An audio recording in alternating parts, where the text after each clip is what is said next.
El Banco Central hace política monetaria. Para ello, utiliza la tasa de política monetaria, buscando incidir en las tasas de interés a que los bancos captan ahorros y prestan para el consumo de los hogares y la inversión de las empresas. El objetivo de la política monetaria es mantener la inflación en torno a una meta definida por el Banco Central, logrando la estabilidad de precios y contribuyendo a crear las condiciones para un crecimiento económico sostenido. Banco Central de la República Dominicana, por la estabilidad y el crecimiento. En Banreservas apoyamos la voluntad de nuestra gente. Por eso celebramos 80 años escribiendo historias de crecimiento personal y profesional, mientras continuamos con nuestra gran labor de mejorar la vida de la gente, poniendo el corazón en cada momento. Banreservas, 80 años siendo el banco de todos los dominicanos.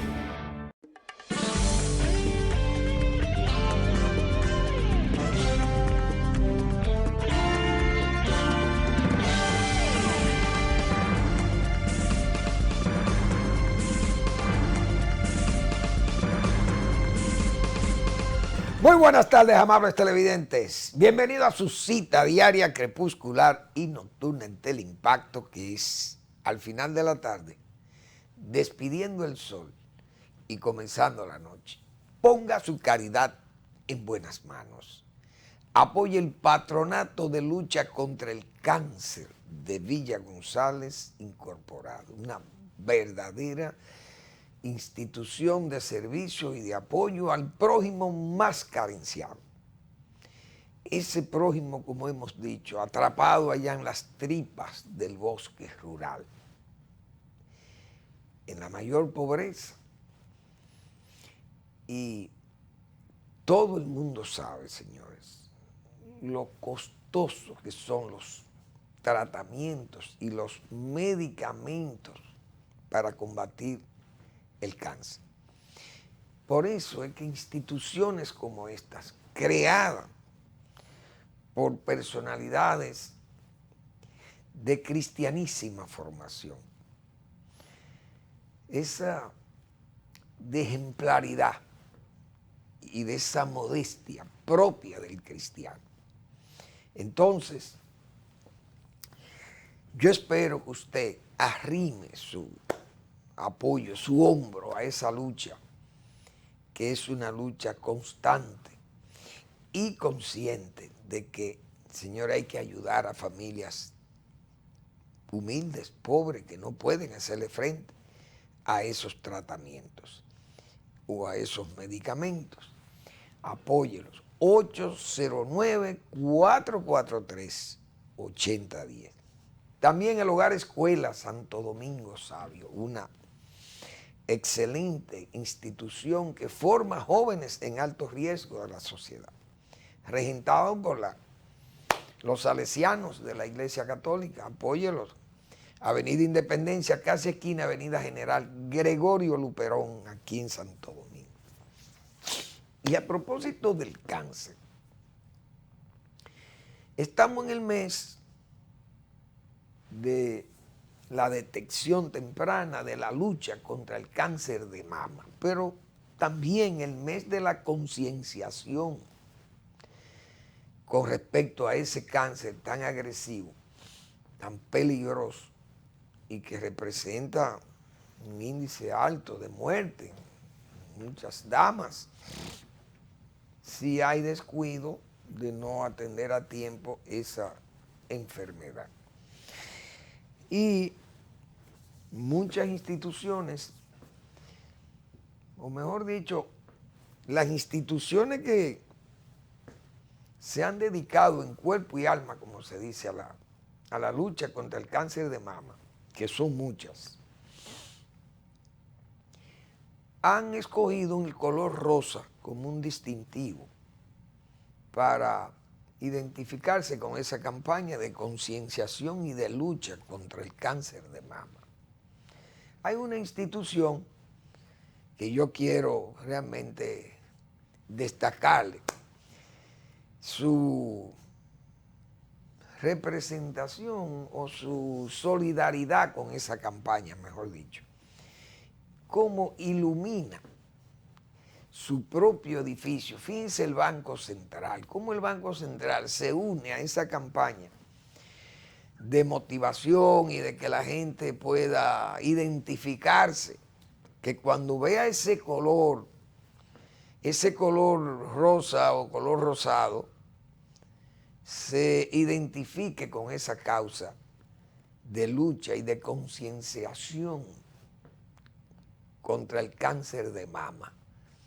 Hay que felicitar, yo felicito al Banco Central que ha dispuesto iluminar el edificio del Banco Central, un edificio icónico de la ciudad y que al mismo tiempo visible de muchos lugares de la ciudad, y que esa iluminación no hay duda que llama la atención y además la gente pues entonces asimila el mensaje de ese color. Bueno, es un lado, parece un lado del edificio del Banco Central. Muy bonito, un detalle muy bonito y además muy significativo también. Felicitamos a la gobernación del Banco Central que ha dispuesto esa decisión, que por decisión de ellos han dispuesto iluminar el edificio como una forma de solidarizarse con la campaña contra el cáncer de mama. Bien, el gobierno tomó la iniciativa de investigar el caso del peaje sombra, donde se alegan que se han pagado decenas de miles de millones de pesos a la compañía que construyó la carretera que llega hasta Rincón Molinillo y además el Boulevard del Atlántico, que le llaman. Y eso fue un contrato que se hizo entre el Estado Dominicano y una compañía, no sé si es colombiana o de dónde es la compañía, pero esa compañía que construyó esas carreteras se ha beneficiado de ese peaje sombra que le llaman, porque no sé quién hizo el estudio de tráfico cuando se firmó ese contrato, porque tenía que saberse que no iba a haber la cantidad de vehículos que pudieran sostener el retorno de la inversión de esa carretera, y que había que pagar un dinero extra al contratista, porque si no el contratista iba a quebrar, entonces no podía recuperar su dinero. Pero las cosas parece que no se hicieron bien hechas y entonces ha sido perjudicial, porque el Estado Nacional ha tenido que pagar mucho dinero. El gobierno, ante tantas críticas y tantas quejas, porque eso es un dinero que se ha estado pagando y un sacrificio extraordinario para el fisco, para el país, que tiene demasiadas necesidades. El gobierno pues escoge al doctor Emmanuel Esquea para que el doctor Emmanuel Esquea pueda hurgar en aquellos contratos, en aquel contrato o aquellos adendos o más contratos que hubo, anexos o suplementarios, no sé, para conocer en detalle qué pasó con ese contrato del Estado Dominicano y ese consorcio que construyó la carretera del Nordeste, que vamos a ver cómo que se llama la compañía, así tenemos el consorcio este. Bueno, no sé, parece que no está aquí el consorcio, el nombre del consorcio, el proyecto de presupuesto del Estado. Bueno, parece que es Diario Libre que hizo este reporte. No pusieron el nombre de la compañía esta, no aparece, pero bien. El Ejecutivo contrató a Esquea como consultor independiente. Contrato de concesión de la carretera Santo Domingo-Samaná se rubricó el 18 de julio de 2001 en el gobierno de Hipólito Mejía, cuando se firmó entre el Estado representado por el entonces secretario de Obras Públicas, Miguel Vargas, y la sociedad Autopista del Nordeste. Así es que se llama la sociedad esta. Bueno, Esquea, el doctor Esquea ha sugerido que el Poder Ejecutivo llevara a la justicia ese contrato de Samaná. El doctor Esquea es un profesional muy conocido, es un profesional responsable, muy serio, pero es un hombre muy expeditivo también, como se dice, muy apresurado en sus cosas y a veces la prudencia, lo analítico y lo prudente no van acorde con lo apresurado o lo caprichoso y esas cosas. Entonces, yo creo que el gobierno, en la situación que andamos, con tantos problemas como lo que tiene el gobierno por delante, porque parece, yo digo que hay mucha gente que entiende que no hay problemas y que los problemas son de solución fácil, que vamos, como he dicho yo, como el poema de Gabriel Zelaya, que nos impulsa, vamos con las nubes, nos impulsan esas brisas de mayo que lo van ensanchando todo y entonces nosotros vamos en esa corriente. Las jóvenes que van estrenando sus escotes, dicen con esa gracia el poeta Gabriel Zelaya, vasco ya fallecido, murió octogenario. Momentos felices. No es la felicidad lo que se exalta o lo que nos exalta, dice él. Genial. Entonces, así hay un gran funcionariado del gobierno que ve las cosas que no están difíciles, que las cosas van fácil, que el gobierno va marchando a 1000 en las mejores rieles, va rodando suave, ahí no hay inconvenientes, pero hay inconvenientes, hay muchos inconvenientes.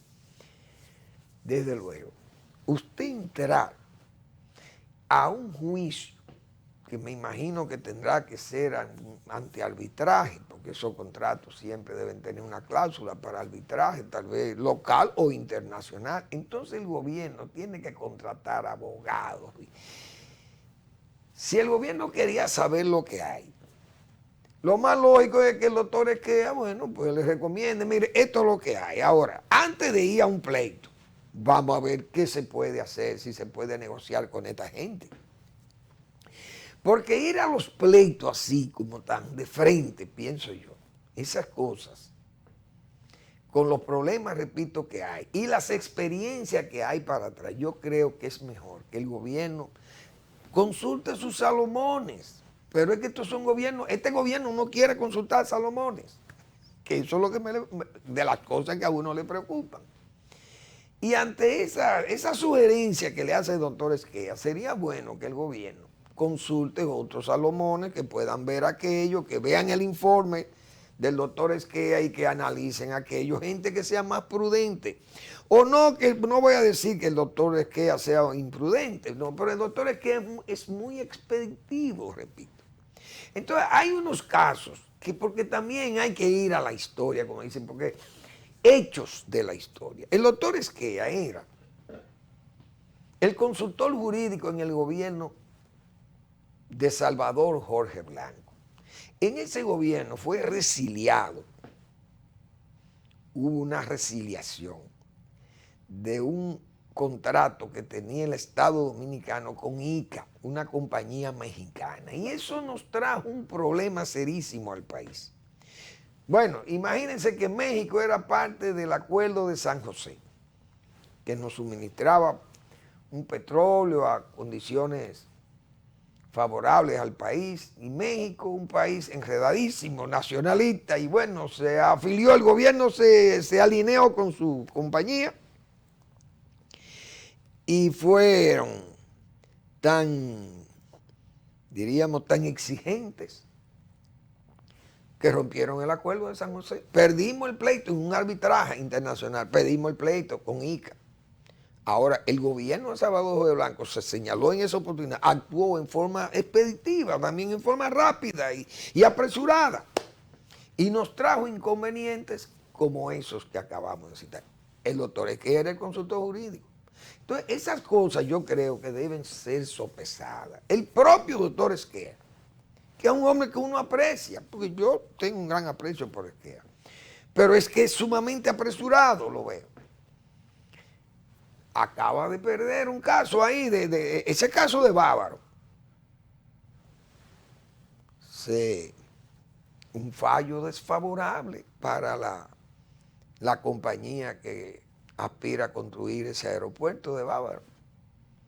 Y el doctor Emanuel Esquer es el abogado de todo y único de ese consorcio o de esa compañía que lleva a cabo o que quería o que pretende llevar a cabo ese proyecto de aeropuerto de Bávaro. En el Tribunal Superior Administrativo tuvo un fallo contrario, pero el doctor Emanuel Esquer es, repito, único, abogado único, solo y único, y él solo y solo él. Entonces, bueno, pues se fue a pique ahí ese fallo del Tribunal Superior Administrativo, donde no le concedió causa a él y al consorcio de Bávaro de una querella, una demanda que había puesto el IDAP, el Instituto de Aviación Civil. Entonces, el doctor Esquer es un gran profesional, pero hay que tener cuidado, pienso yo, que hay que razonar, ver las cosas, estudiar más, u oír Salomones, que los hay, muchos Salomones, y más en el ámbito jurídico. Aquí hay mucha gente que tiene experiencia y que tiene madurez y tiene la suficiente capacidad para analizar esto y verlo con detalles y ver si es o no conveniente ir a pelear a un tribunal o a un arbitraje internacional o local, qué sé yo, esa discusión de ese contrato, porque esa compañía que firmó el contrato tiene esa garantía. Uno no sabe hasta dónde llega eso. Bueno, que el Congreso Nacional no conoció de ello, pero yo no sé si a la compañía le explicaron eso o no, a la compañía esa del Atlántico que hizo la obra. Pero antes de ir a ese pleito, repito, lo mejor es que el gobierno pueda asimilar otras consultas de gente experimentada, de gente no apresurada, ni caprichosa y analítica, que vean esas sugerencias tan, diríamos, tan expeditivas del doctor Emanuel Esquer Guerrero, en este caso, contratado por el gobierno para conocer en detalles ese contrato con la autopista del Nordeste. Ojalá eso no termine en una situación que nos perjudique más que los beneficios que nos pueda brindar. Es nuestra opinión. Bueno, el gobierno ha decidido suspender el toque de queda, bueno, no suspenderlo, sino se le vencerá el lunes y no piensa solicitarlo al Congreso de nuevo. Entonces, nosotros que hemos visto todo este caso de la pandemia, porque como dominicano y como adulto mayor, uno ha tenido muchas previsiones, hemos atendido muchas advertencias de los médicos, de los especialistas en epidemiología y bueno, y todos los grandes conocedores de los, diríamos, en expertos en vacunaciones y bueno, tratamientos, en virólogos y todas estas cosas. somos los que más nos hemos cuidado, porque esa es la pura verdad, con el asunto de la pandemia. Entonces, el gobierno viene dando unas pruebas, como decíamos nosotros el día pasado, de relajación y de lasitud para este asunto de la pandemia. El gobierno dijo, bueno, cuando se cumple un 70% de vacunación, serán liberadas las provincias, las ciudades o las provincias que logren alcanzar este porcentaje, serán liberadas de los toques de queda. Pero estamos en un nivel de 43%. Y ese 43% no llega, como su número indica, a un 50% de la población vacunada. Entonces, se ha incrementado la positividad del virus, de la presencia del virus, de un 14 a un 19%. El número de infectados se han casi triplicado. Bueno, hubo días que yo creo que no llegaban a 200, los registrados como infectados por el virus. Hoy andan en 800 y algo, no sé cuánto. Vamos a ver qué número sirvió Salud Pública. No, 900, alrededor de 900 o más. 900 o más. 19% de positividad. Esos son de casos nuevos, esos 900. Entonces,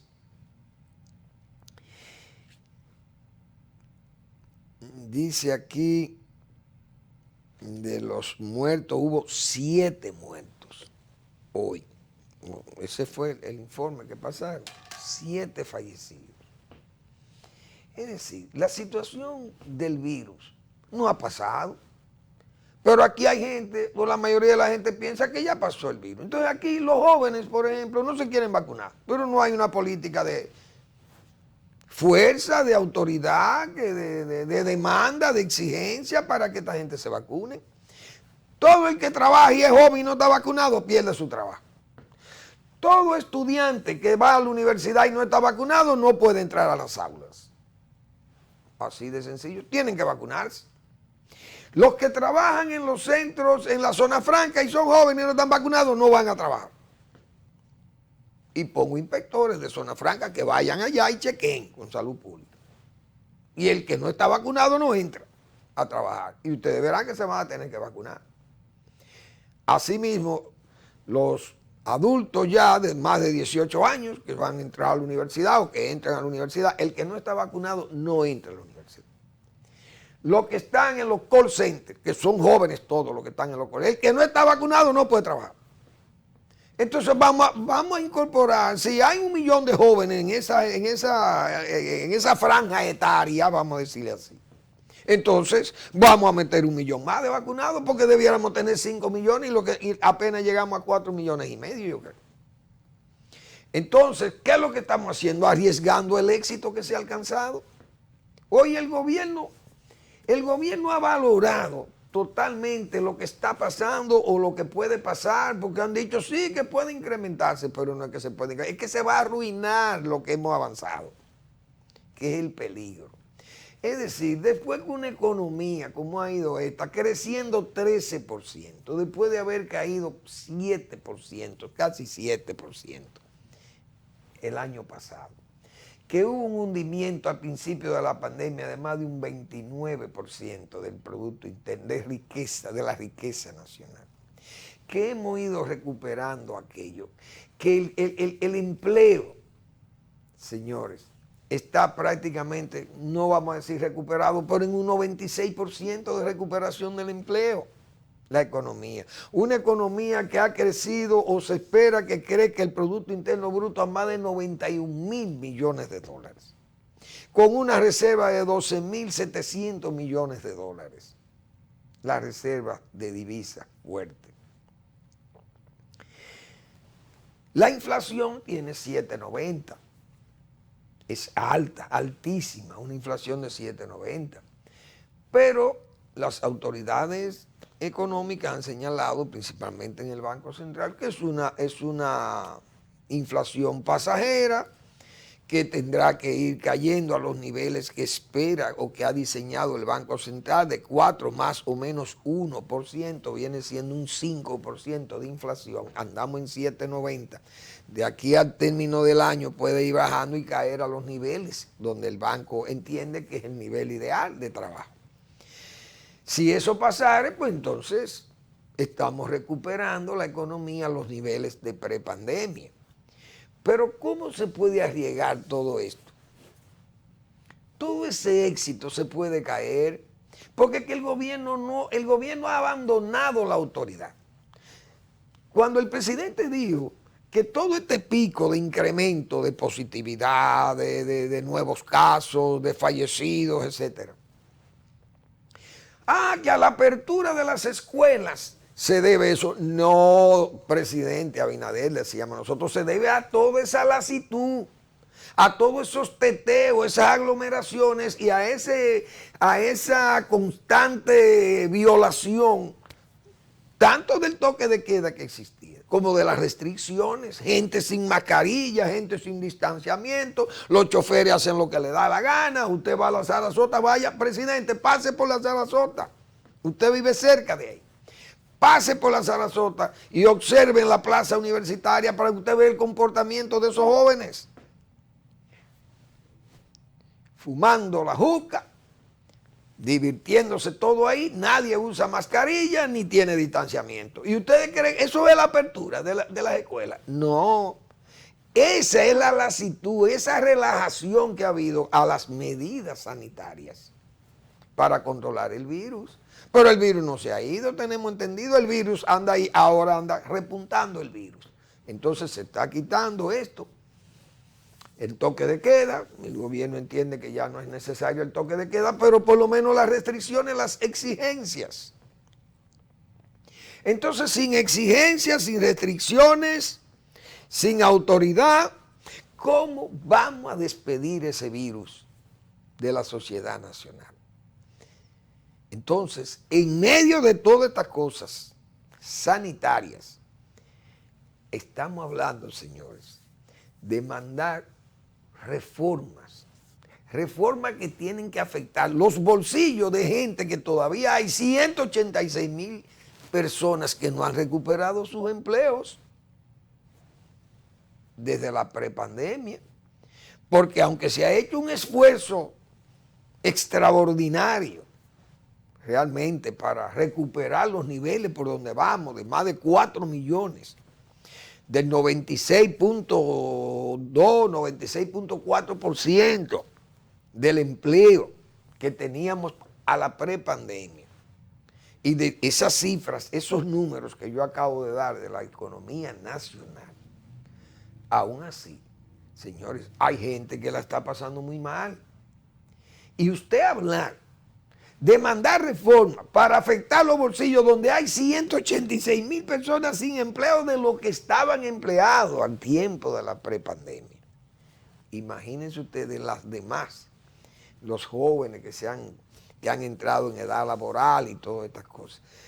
Vamos a ver si hay razonamiento, si no hay apresuramiento y funciona más lo analítico y no lo caprichoso. Vamos a la pausa y regresamos.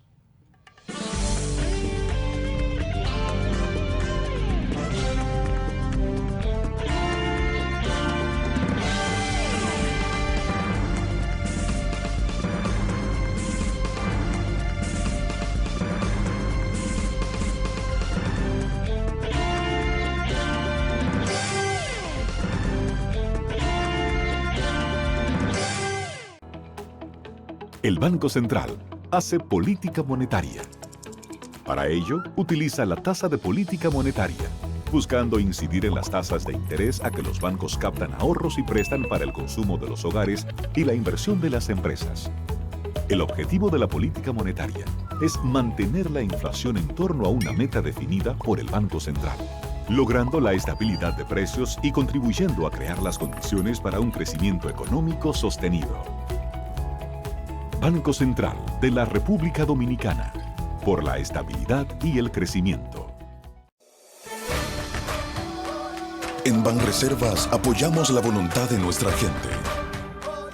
Por eso celebramos 80 años escribiendo historias de crecimiento personal y profesional, mientras continuamos con nuestra gran labor de mejorar la vida de la gente, poniendo el corazón en cada momento.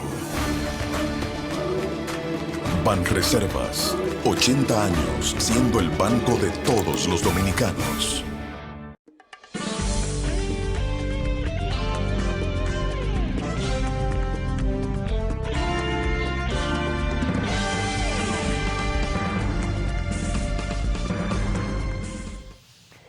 Señores, ¿qué se va a hacer con Haití?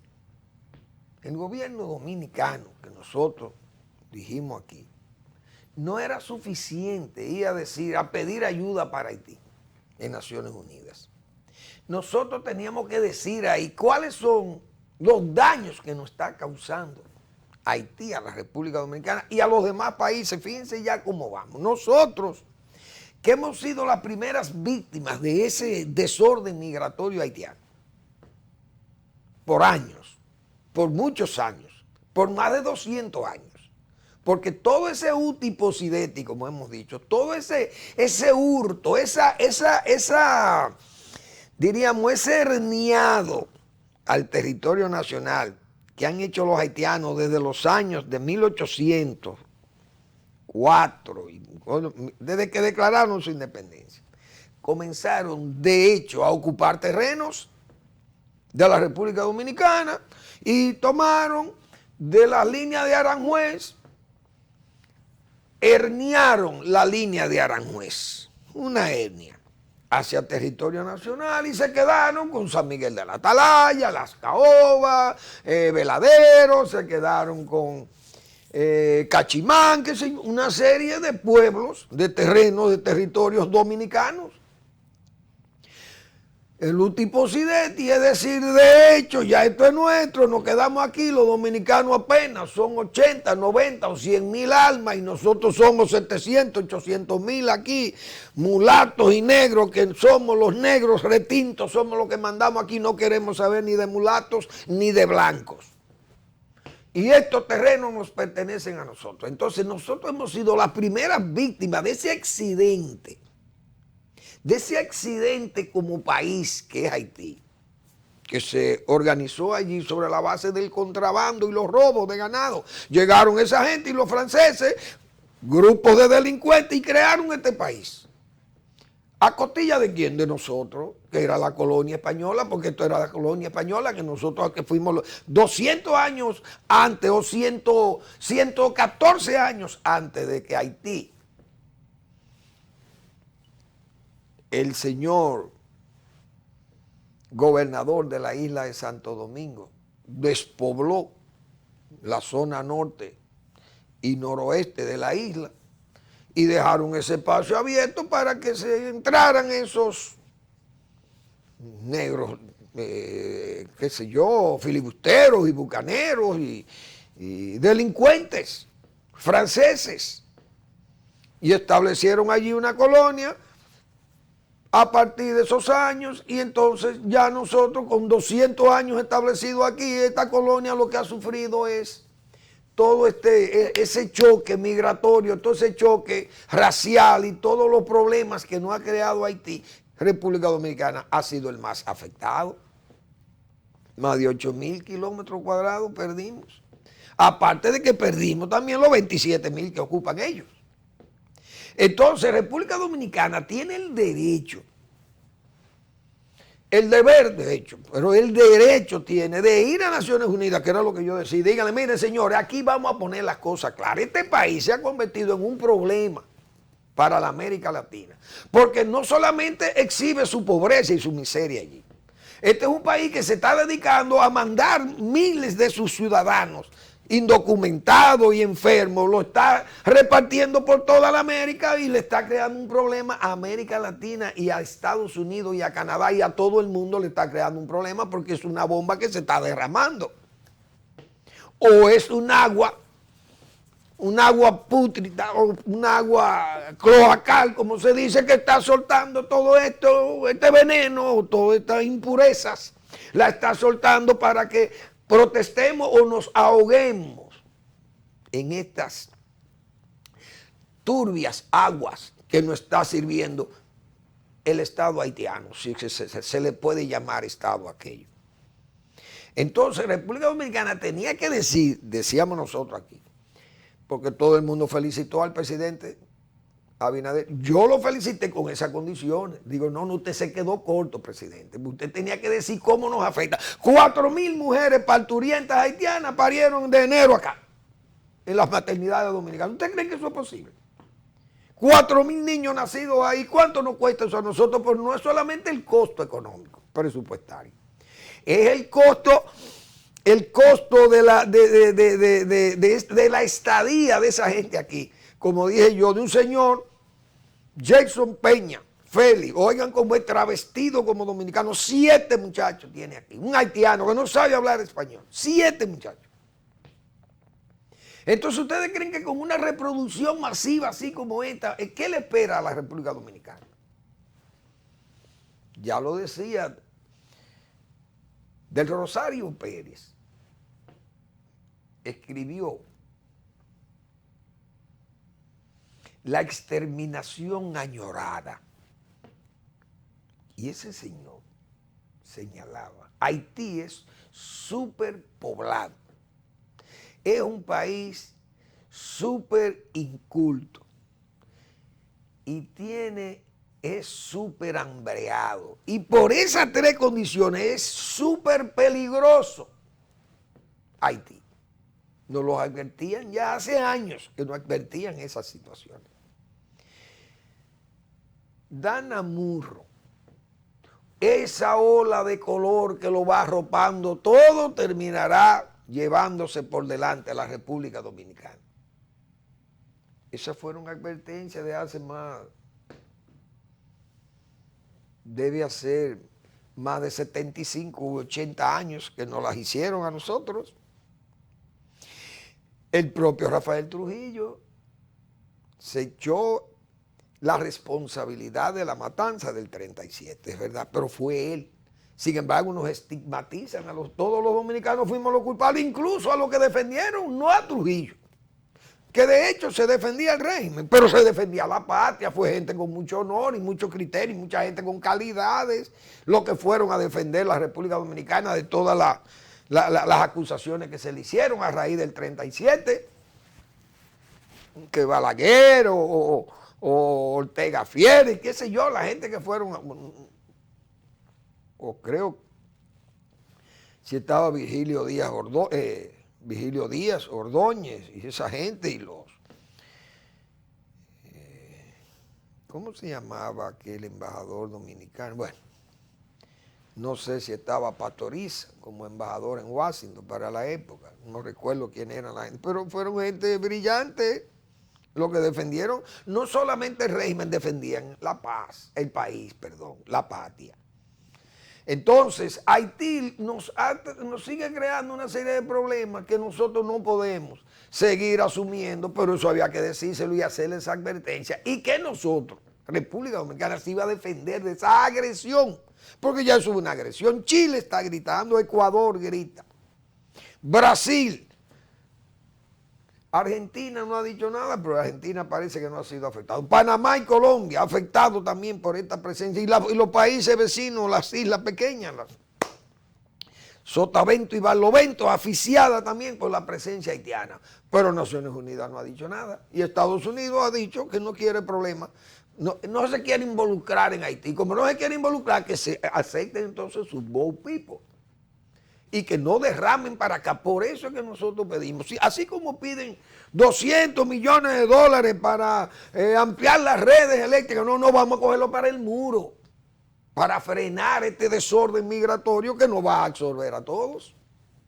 Entonces Haití necesita una advertencia, porque aunque sea pobre, sea la miseria que exista, superpoblado, qué sé yo, pero entonces se está haciendo súper peligroso, como decía de Rosario Pérez. ¿Y qué es lo que va a hacer el país? La República Dominicana, aceptar que nos llene esa ola, que nos aplaste la ola de color. Pero el país no puede resistir eso. Entonces, así como se busca préstamo en el BID y en el Fondo Monetario Internacional, miren que queremos tanto para arreglar las redes eléctricas o para mejorar la administración pública, un préstamo, 50 millones de dólares, no, vamos a hacer un muro, de verdad, una verja pesada y vamos a cerrar esto, porque si no este país se va a perder. Mientras tanto, Haití sigue pariendo sus mujeres como si fueran ellos dueños de un territorio enorme y de recursos naturales para sobrevivir.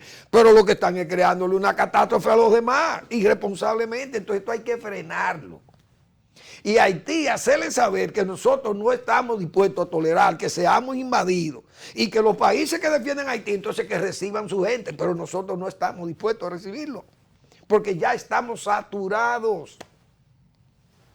Pero no sé cuándo el gobierno dominicano, que todos los gobiernos vienen diciendo, pero no hacen. Entonces este gobierno se ha comprometido, el gobierno de don Luis Abinader se ha comprometido a hacer la valla y tiene que hacerla. Y si no la hace y si renuncia a ello, entonces el pueblo dominicano que asuma su responsabilidad. Porque el pueblo dominicano es el responsable en última instancia de que los gobiernos cumplan o no cumplan. ¿Por qué? Porque aquí hay una democracia que funciona, que cada 4 años tiene la oportunidad el pueblo para decir, este me engañó y este no me ha engañado. Y este me dice la verdad y este me está diciendo la mentira o me habló mentira. Entonces vamos a estar claros, el voto puede ser un mecanismo de presión para que el problema haitiano realmente se resuelva. No por la vía como han ganado espacio los haitianos. Bueno, nosotros no le vamos a mandar más gente, pero denos este pedazo de tierra, señores. Aquí las comunidades fronterizas están absorbidas. Hay que leer esos artículos del periódico Listín Diario, miren el caso de Pedernales, pero es toda la línea fronteriza. Familias haitianas, pueblos haitianos ya establecidos del lado dominicano. ¿Con cuáles son los fines? Los mismos fines. A medida que se van despoblando, que los dominicanos van huyendo de una situación de pobreza, entonces esas comunidades quedan ya en territorio dominicano, ya la carretera internacional que prácticamente se ha borrado, esos pueblos quedan ahí y Haití va a implorar o a invocar mañana el utiposidetti, de nuevo el derecho. Y la desgracia de que ellos tienen muy poco terreno y tienen demasiado gente y nosotros somos los culpables. ¿Qué es lo que tenemos que hacer? Cerrar entonces las mujeres. Mire, viene una higiene racial a la franca, porque Estados Unidos lo ha hecho otras veces. Ha aplicado política de higiene racial. Entonces nosotros vamos a tener que hacer lo mismo. Cuando lleguen ahí a los paritorios, a nuestras maternidades, mire, ¿cuánto tiene usted? 2 hijos, se fue, ya no puede tener más. Ah, pues váyase a su país para allá.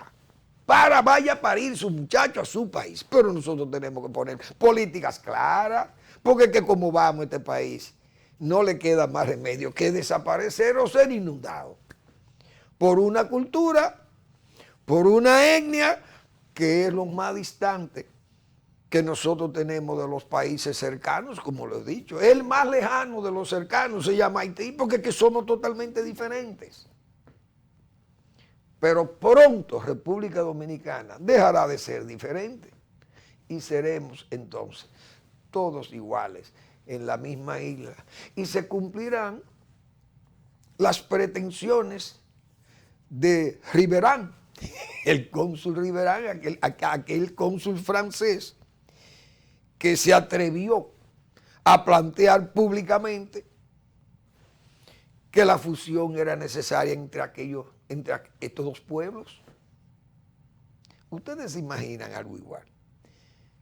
Incluso, creo que fue Quervesó, un general francés de la época napoleónica, que hizo una descripción de las diferencias abismáticas entre estos 2 pueblos, que aunque compartían la misma pequeña tierra, esta pequeña isla, pero eran tan distintos, tan dispares, las 2 naciones, las dos nacionalidades, las 2 etnias, totalmente distintas, que era imposible unir algunas de esas voluntades haitianas y dominicanas, porque hubo dominicanos que planteaban también. Gente que vivía en Haití, que se aprovechaba y que vivía allí en Haití o ejercía su profesión en Haití, porque huían de aquí, eran tal vez exiliados políticos en un momento dado, le tenían cariño a Haití y planteaban aquello. Por eso no eran los dominicanos, aunque fueran gente prominentes. Vamos a la pausa.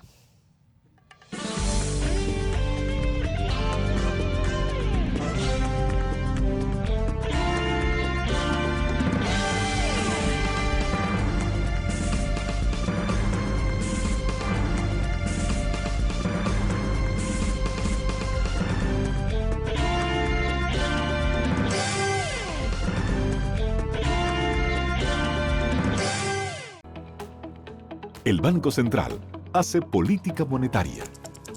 Para ello, utiliza la tasa de política monetaria, buscando incidir en las tasas de interés a que los bancos captan ahorros y prestan para el consumo de los hogares y la inversión de las empresas.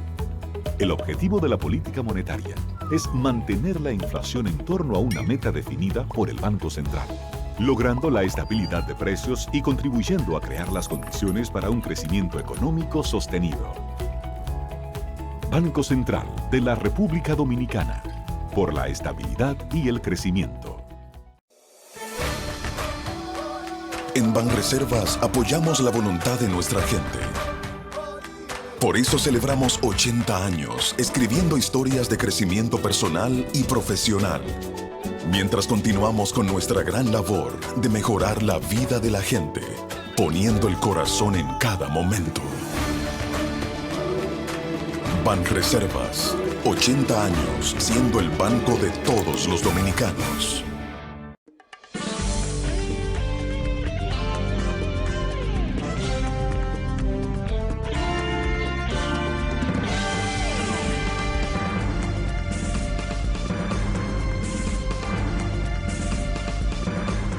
Bien, vamos a recordarles, señores, como todas las semanas, esos trabajos de Marino Vinicio Castillo.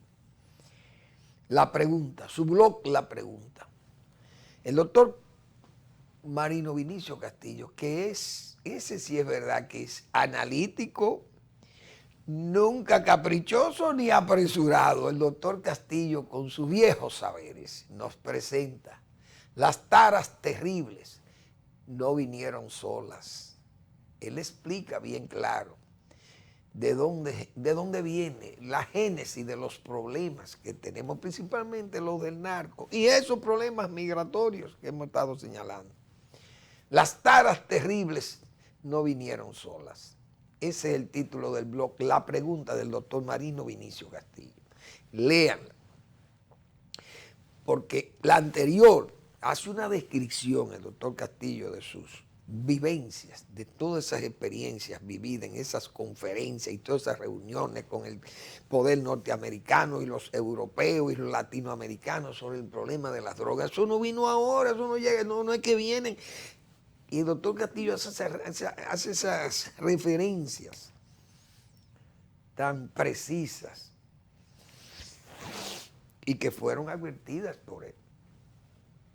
Lean al doctor Marino Vinicio Castillo, que incluso este problema migratorio, el doctor Castillo ha sido sumamente preciso también con sus advertencias. Uno que habla de estos temas, uno tiene que plantear soluciones. Yo digo lo siguiente, cuando uno habla de un tema, uno tiene que decir qué usted opina, qué sugiere, porque además de esas opiniones que yo he dado del área migratoria, pero yo siempre he dicho, vamos a mudar el ejército dominicano a la frontera, todo el ejército, porque yo he dicho que hace una fortaleza del ejército en el Ceibo, ¿qué hace eso allí? ¿Para qué existe eso? Eso era Trujillo, que tenía fortaleza en todas las ciudades del país para controlar a la población, porque él temía y solamente confiaba en el ejército. Pero la fortaleza de Salcedo, ¿para qué se necesita eso? Para vigilar a las hermanas Mirabal y a Manolo y a esa gente. Bueno, ok. Pero ya eso no existe. Entonces, esa fortaleza, ¿qué hace allí? Así está el país lleno de fortaleza. Brigada por allí, una brigada, la quinta, la cuarta, la tercera, la primera, la segunda brigada. ¿Para qué? No es, eso no se necesita ya. Claro, en la distribución que están hoy. Donde se necesita el ejército es allá, porque esa es la sala de la República. No es el patio de la República, la frontera es la sala, el hall de la República. Vamos a instalar allá el ejército, que le va a dar vida a la frontera, porque todos esos soldados con sus recursos y van a gastar y van a movilizar el comercio y las actividades deportivas y culturales y recreativas, todas esas actividades se van y a los hijos de los militares, buenas escuelas, buenos colegios, buena asistencia médica, buena asistencia deportiva, todo, y la caballería aérea disponible para traer cualquier enfermo a los hospitales mayores, etcétera, etcétera, y mudar el ejército a la frontera, mudarlo entero a la frontera, porque yo no hago nada con la cuarta brigada en Mao. ¿Qué hace eso ahí? No, donde yo la necesito es en Dajabón, o en Villa Nacaona, o en Capotillo, o en Pedro Santana, donde sea, ya es que se necesita el ejército, y en Pedernales, para evitar todos esos focos, todas esas filtraciones y ese desorden, ese relajo en que está la frontera. Asimismo, yo he dicho, si uno habla de la policía, yo he planteado, señores, la policía, además, sobre el ejército, mucha gente opina que si las conmociones sociales, que si surgiera una conmoción social, bueno, San Francisco de Macorís es un pueblo muy rebelde, pero nosotros tenemos carreteras para desplazar militares que vengan de Dajabón a San Francisco de Macorís en 2 horas. ¿Cuál es el problema? Desplazamos 1.000, 2.000 guardias en San Francisco de Macorís para frenar cualquier conmoción social que hay en la zona. Es decir, el país está bien comunicado y es un país pequeño. Pero yo con todo el ejército allí, yo freno el ejército porque todo el mundo no se puede corromper. La policía igual. La policía, bueno, policías regionales tal vez funcionan, independientes, 5 policías. Una en el nordeste, otra en el Cibao central, o el noroeste que cubre todo eso, una para el sur y otra para el este. Y una central aquí, qué sé yo. Tal vez eso funciona, las policías regionales. En Estados Unidos funciona, la de Los Ángeles no es igual que la de Nueva York. Quería llamar la atención de Agricultura de nuevo, del departamento, del Ministerio de Agricultura. ¿Qué es lo que está pasando en Agricultura? ¿Qué pasa con él? ¿Qué es el cambio? ¿Cómo es posible que vayan a desmantelar la oficina de Padre Las Casas? 7 agrónomos votados, cancelados, y 2 que fueron puestos en retiro, en pensión. ¿Qué es lo que está pasando en agricultura? Los cebolleros de Azua botan la cebolla, los productores de Constanza botan las papas, botan la zanahoria. ¿Qué es lo que pasa? La leche, los lecheros por otro lado. Pero son las preocupaciones que nosotros hemos señalado aquí, pero no le hacen caso. Y algo mal debe estar pasando. Porque ¿por qué están cancelando técnicos? Lo que yo decía. ¿Dónde están los hipócritas y cínicos firmando un documento el día del agrónomo, apenas el día 4, el lunes? Un documento de solidaridad con los agrónomos. Y 2 días después votando agrónomos. Y entonces, gracias por su atención. Nos vemos mañana en otra entrega de Al Final de la Tarde, despidiendo el sol y comenzando la noche.